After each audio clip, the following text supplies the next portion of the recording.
Oke, assalamualaikum warahmatullahi wabarakatuh. Selamat pagi, teman-teman. Hari ini hari Jumat, tanggal 7 Januari ya, 2022. Eh, ini pertemuan kita terakhir sebelum UTS. Hari ini pertemuan ke-15. Saya akan review-review aja gitu ya.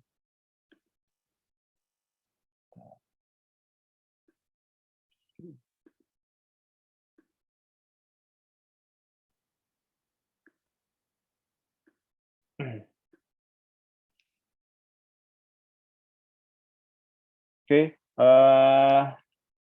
mengingatkan sekali lagi buat teman-teman yang belum mengerjakan tugas, eh, ini partisipasinya udah lumayan nih. Nah, yang dilihat lagi ya teman-teman, di setiap section-nya, di setiap minggunya, buat teman-teman yang belum mengerjakan tugas harap segera di-submit ya teman-teman. Eee, Walaupun telat ya setidaknya ada nilainya lah gitu ya. Walaupun mungkin nilainya nggak besar, nggak sebesar orang yang ngumpulin di awal-awal waktu. Jadi memang, ada perbedaan teman-teman ya. Orang-orang yang ngumpulin di awal waktu, di sebelum before closing sama after closing. Ada standarnya. Jadi kalau misalkan teman-teman udah telat, biasanya, saya kenakan penalti juga. Apalagi buat teman-teman yang, ngumpulinnya di akhir-akhir, mungkin sekarang baru ngumpulin gitu ya. Nah, itu juga pasti ada, penaltinya. Daripada kosong gitu ya nilai Anda, silakan Anda submit tugas-tugasnya, dilihat lagi, e-learning Anda, di-make sure di tiap, section-nya tugas Anda udah submit belum. Nah, ini masih ada sisa ungraded, memang saya sisain ya. Buat yang belum ngumpulin saya belum nilai sama sekali, nanti saya nilai barengan semuanya. Oke, ini tuh lihat masih ada 6 orang di minggu ke-3, minggu ke-4 ada 1 orang ya, minggu ke-5 ada 6 orang lagi gitu. Ini konsisten kayaknya ada 1 orang yang nggak ngerjain tugas mungkin. Ada 6 orang lagi juga yang belum ngerjain di section 6. Section 7 ada wah banyak banget section 7 ya. Section 7 nggak ada tugas ya? Oh ada tugas ya? Section 7 ada 14 orang berarti yang belum ngumpulin. 8 UTS, section 9 itu ada 8 orang, section 10, pertemuan ke-10 ada 7 orang, pertemuan ke-11 ada 5 orang. Ada 3 orang ya. Oke, section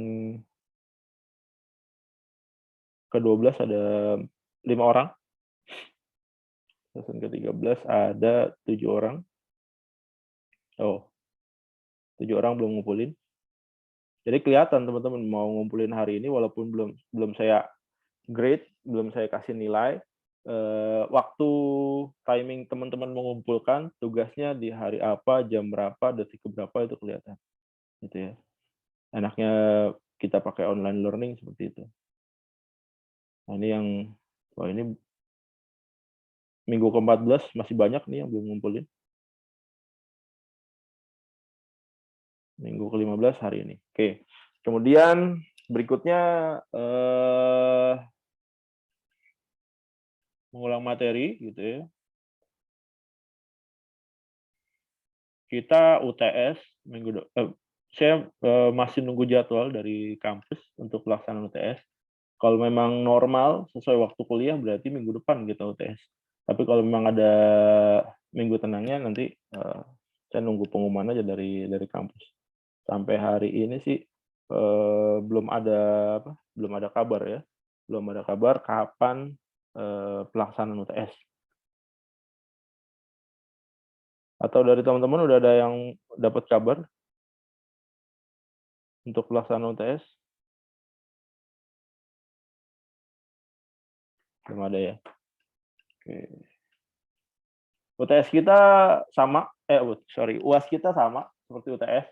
Eee, UAS kita ada 2 soal, ada pilihan ganda dan juga ada esai. Pilihan gandanya kisaran soal 25 sampai 30 soal. Nah, itu yang main, teman-teman. UTS, UAS yang utama. Jadi, kemudian yang esai itu adalah UAS untuk nilai bantu. Misalkan di pilihan ganda Anda UAS-nya jelek gitu ya. UAS itu untuk mensupport nilai UAS esai itu untuk mensupport nilai pilihan ganda. Jadi seperti itu. Jadi saya sarankan Anda nanti yang mengikut UAS jangan sampai ketinggalan yang pilihan ganda. Waktu pengerjaannya range soalnya 25 sampai 30. Tiap soalnya itu saya kasih waktu 1 menit. Jadi kalau misalkan 25 soal, waktunya 25 menit. Kalau 30 soal berarti 30 menit. Seperti itu. Kemudian deadline-nya sama seperti kemarin, saya buka 24 jam kali ya, saya buka 24 jam. Saya buka mulai waktu perkuliahan, jadi Jumat jam 9:30 pagi saya buka, kemudian saya close hari Sabtu jam 9:30 pagi. Buat teman-teman yang nggak kebagian di jam itu, ya berarti silakan nanti teman-teman mengajukan untuk UTS susulan ya, ikuti prosedur dari kampus. Kemudian mengakses tugasnya di mana? Sama akses tugasnya di section ke-16 ya, minggu ke-16. Di sini biasanya nanti saya posting soalnya. Sama seperti waktu kita pelaksanaan UTS kemarin ya. UTS kemarin mana? Nah, ini dia. Seperti ini ya. Jadi UTS kemarin seperti ini, ada pilihan gandanya dan ada juga esai. Ya, pilihan gandanya nanti Anda tinggal masuk ke soalnya, nanti tinggal dijawab aja secara online. Waktu pengerjaan satu soalnya 1 menit. Kalau misalkan kayak gini 25 soal, kemungkinan sih 25 soal. Waktu pengerjaan sekitar 25 menit lah, bukan 30 menit. Nanti dibuka selama 24 jam dari jam perkuliahan yang dimulai ya. Jadi buka 9:30 jam hari Jumat, 9:30 pagi, tutupnya jam 9:30 pagi hari Sabtu.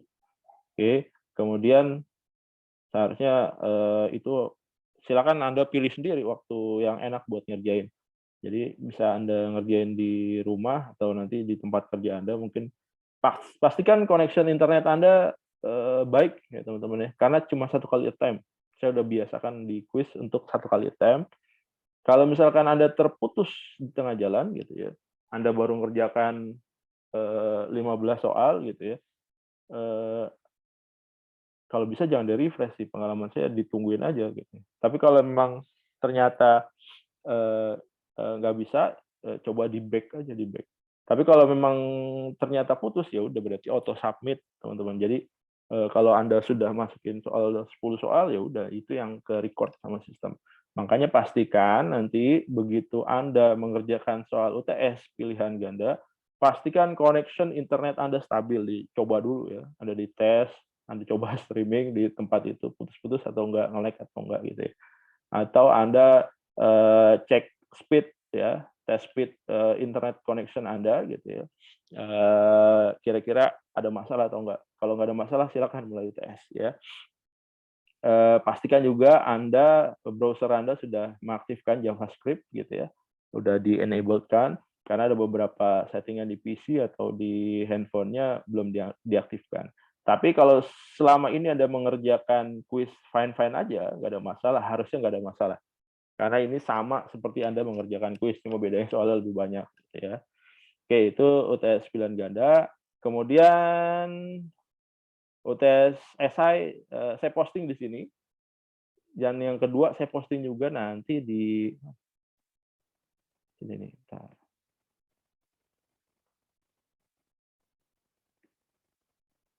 Di Siakat ya, teman-teman ya. Kalau kemarin teman-teman yang yang kumpulin di Siakat itu udah bisa. Jadi kemungkinan besar kalau di Siakat buat teman-teman yang belum bayaran mungkin nggak bisa ngakses. Saya nggak tahu juga nih sistemnya sekarang. Nah, kalau teman-teman nggak bisa ngakses di Siakat, ya bisa diakses di e-learning aja. Tapi saya posting soalnya di Siakat dan di e-learning. Fokusnya teman-teman cukup kumpulkan yang di e-learning aja gitu ya. Tapi kalau Anda mau kumpulkan di Siakat juga, Siakat dan e-learning nggak ada masalah juga. Biasanya nanti saya crossing check gitu ya. Kalau misalkan nama teman-teman nggak ada di pengumpulan tugas di pengumpulan kantong UAS di e-learning nggak ada, saya akan masuk ke Siakat ya teman-teman ya. Nah, saya udah lupa nih. Awan. Ini jadwal ujian. Oh, UAS ya. Ini tanggal 21 Januari nih. 21 Januari berarti masih lama ya.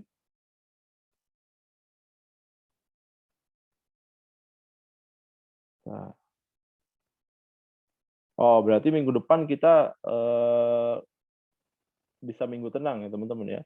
Kalau jadwalnya sesuai ini, minggu depan boleh jadi minggu tenang. Kita ujiannya 2 minggu lagi gitu ya. 2 minggu lagi kita ujiannya.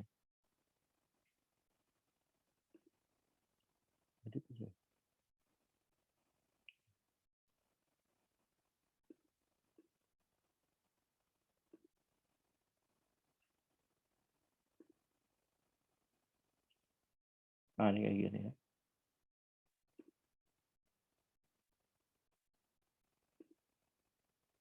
Oh, nggak ada. Oke, jadi nanti akan saya upload di e-learning dan juga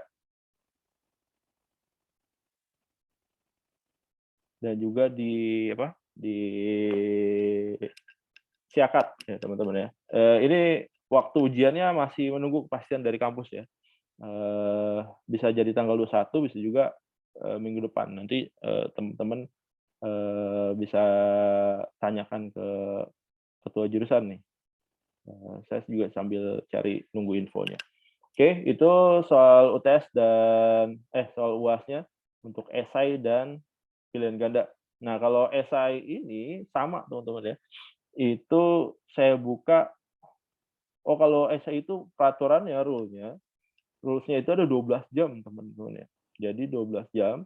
Jadi kalau saya buka hari ini jam 9.30, Jumat pagi gitu ya, maka dia closing-nya jam 21.30 malamnya.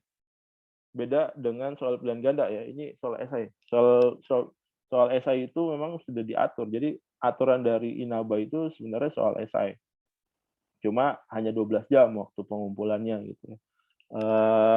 Untuk esai ini jadi deadline-nya gitu. Jadi Anda kerjain jam 9.30 paginya, kemudian endingnya itu jam 21.30 malamnya. Batas pengumpulan akhir. Di luar itu, maka Anda akan terkena penalti atau malah nggak dianggap pengumpulannya ya. Atau nggak bisa ngupload ya, teman-teman. Oke, seperti itu. Soal untuk esai range-nya antara 5 sampai 10 soal. Dan ini soalnya pastikan jawaban Anda tidak plagiat atau sama sama temannya. Karena biasanya saya cek gitu ya, kalau sama kayak tugas ya, kalau jawabannya sama gitu ya, saya akan kasih nilai kosong, 0. Jadi Anda kerjakan di kertas kosong, terserah Anda mau di folio atau di HVS, terserah. Kemudian ditulis tangan. Lembar jawaban difoto atau scan. Pastikan tulisan tangan Anda jelas, bisa dibaca. Kemudian pastikan foto Anda jelas, bisa dibaca. Jadi jangan tulisan Anda udah bagus gitu ya, kemudian fotonya buram. Sayang banget. Jadi harus bisa dibaca hasil foto atau hasil scanannya. Nanti di luar ketentuan yang di atas ini ya ujian Anda nggak akan dinilai sama saya. Mau nggak mau Anda mendapatkan poin kosong untuk ujian esainya, gitu teman-teman.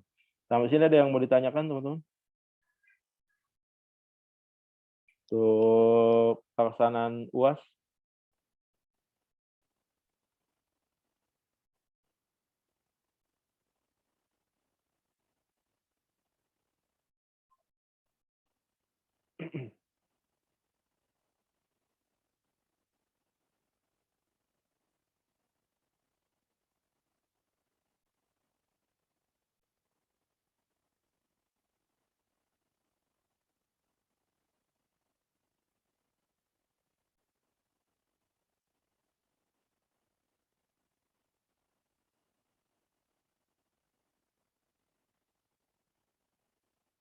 Oke, ada. Kemudian materinya apa aja? Materinya dari pertemuan kita yang ke-9, ke-9 itu kita bicara tentang apa ya? Buka-bukain aja.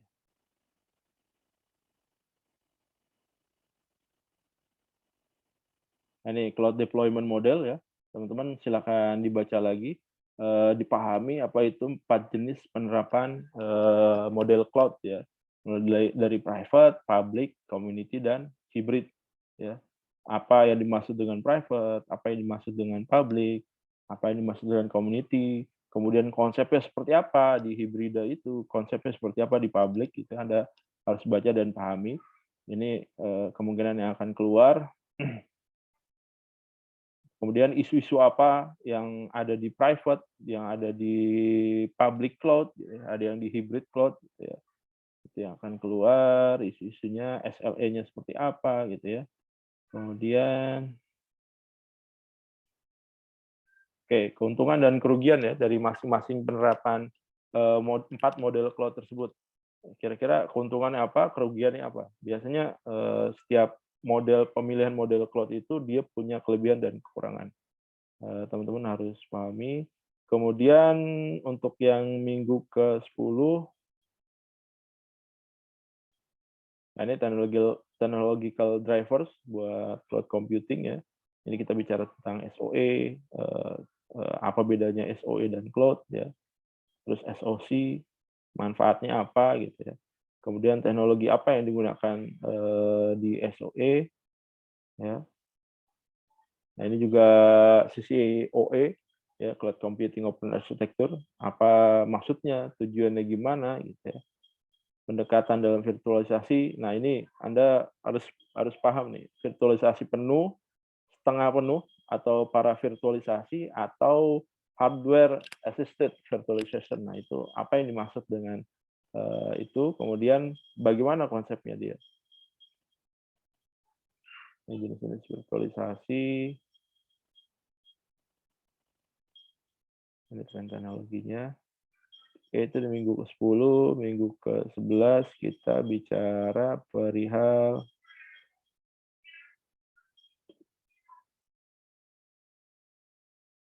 masih ya, technical driver buat cloud computing nih, lanjutan part kedua ya. Cuma dibicara tentang jaringan ya, persyaratan jaringan, harusnya seperti apa, kemudian untuk jaringan virtual kayak gimana ya. Nah, ini kita bicara tentang DCS, VPLS ya, Distributed Control System, Virtual Private LAN Services ya. Kemudian SDN gitu ya, MPLS.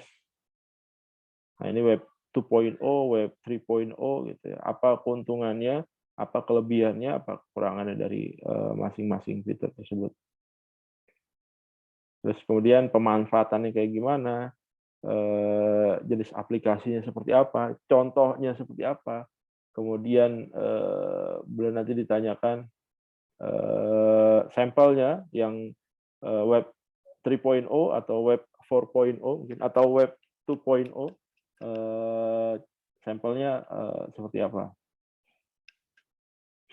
Kemudian itu minggu ke-11, masuk kita minggu ke-12.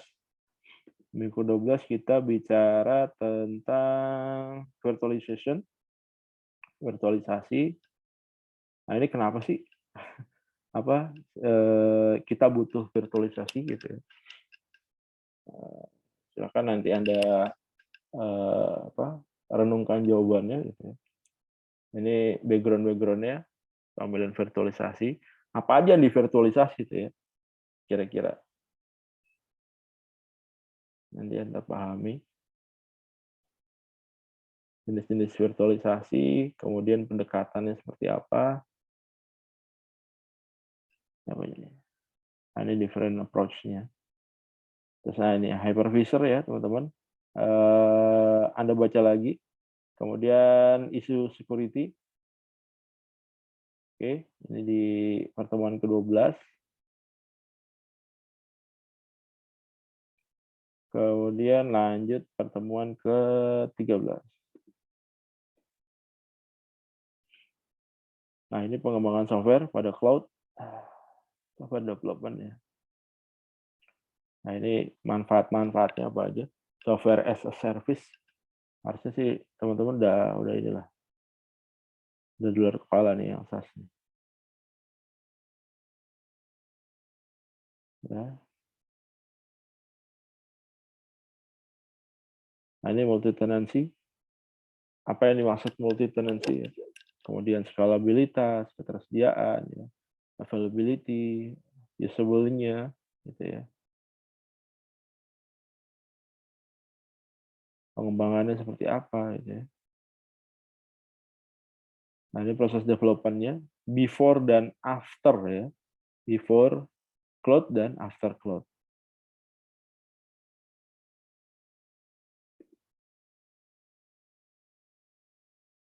Kemudian lanjut ke 14 ya, temuan kita kemarin.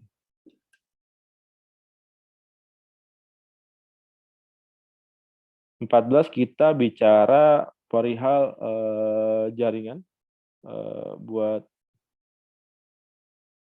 cloud computing ya.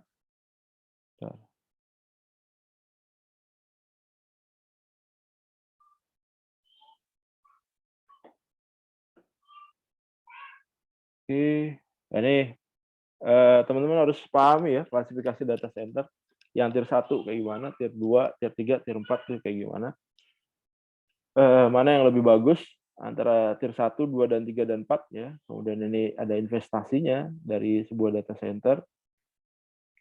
Mayoritas ada di mana tuh investasinya paling terbesar dan paling terkecil, investasi apa di data center. Ini arsitekturnya, model arsitektur ya, model desain data centernya, kemudian storage dan network infrastructure-nya. Nah, ini kalian paham ini, sirkulasi udara, ini network traffic. Nah, ini pengertian-pengertian dari ini, get traffic, elephant traffic ya. Ini TCP in cache ya. Oke. Jadi UTS kita ada berapa bab tadi? Dari minggu ke-9 ya. Minggu ke-8 itu kan UAS kita ada minggu ke-9, minggu ke-8 UTS ya, minggu ke-9 1, 2, 3, 4, 5, 6. 6 bab ya, teman-teman ya. Silakan teman-teman pelajarin nanti UAS-nya dari sana semuanya, yang di esai ataupun pilihan ganda gitu, teman-teman. Ada yang mau ditanyakan sampai saat ini? Silakan.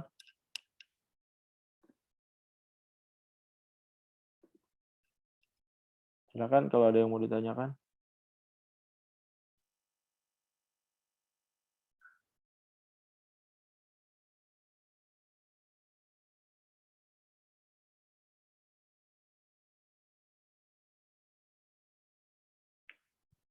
Ada yang mau ditanyakan? Nggak ada. Jangan lupa teman-teman kerjain tugasnya gitu ya, karena memang itu salah satu komponen yang paling penting ya, apalagi nanti teman-teman nilainya jauh dari harapan ya. Terutama lihat lagi ya nilai UTS Anda segimana gitu. Kemudian nanti UAS Anda seberapa besar. Jangan sampai Anda gagal lulus gara-gara gagal di kuliah ini. Itu teman-teman. Kalau nggak ada yang ditanyakan, saya rasa cukup teman-teman ya. Terima kasih atas kehadiran dan partisipasinya. Nanti dicek lagi pengumuman dari kampus kira-kira kuliahnya kira-kira UASnya di tanggal berapa. Prediksi saya sih di tanggal 21, memang 2 minggu dari hari ini ya, teman-teman. Oke, itu aja yang bisa saya sampaikan. Terima kasih. Selamat pagi. Assalamualaikum warahmatullahi wabarakatuh.